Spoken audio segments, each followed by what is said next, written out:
Pangulong Ferdinand R. Marcos Jr. nagbigay pugay sa kabayanihan ng SAF-44 na nasawi sa Mama Sapano Massacre 9 na taon na ang nakalilipas. Ang sentro ng balita mula kay Patrick De Jesus. Police Senior Inspector Cyrus P. Aniban.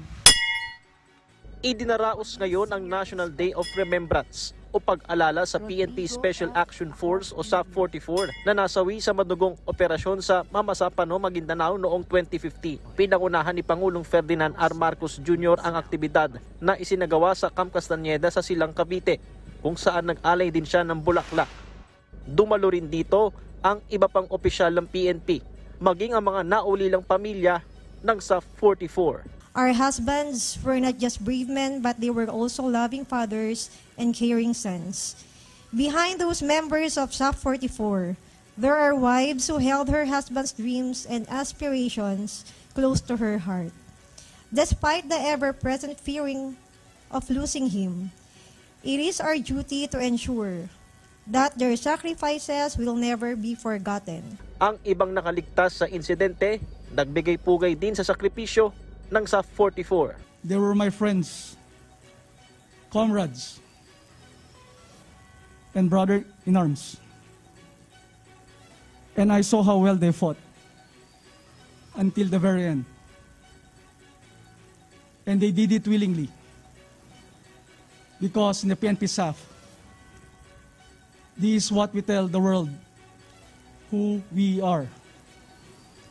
While you enjoy the laughter of family and friends, in the comfort and safety of your homes, there were men and women who sacrificed their time, effort, and their very lives in the performance of their job and duties, just to give you normalcy.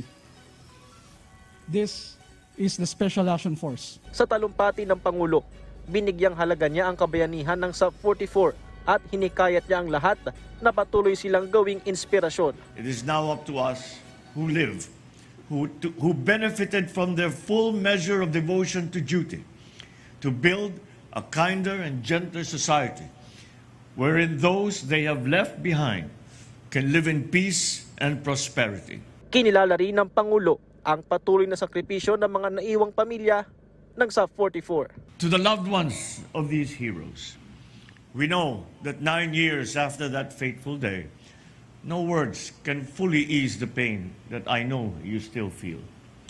I can only hope that you can find comfort knowing that a grateful nation, still nursing a wound in their hearts, feels deeply and as much. Eksakto 9 na taon ang nakararaan, nangyari ang madugong engkwentro ng ikasang Oplan Exodus laban sa teroristang si Marwan na napatay din kalaunan. Patrick De Jesus para sa Bayan, Silang, Cavite.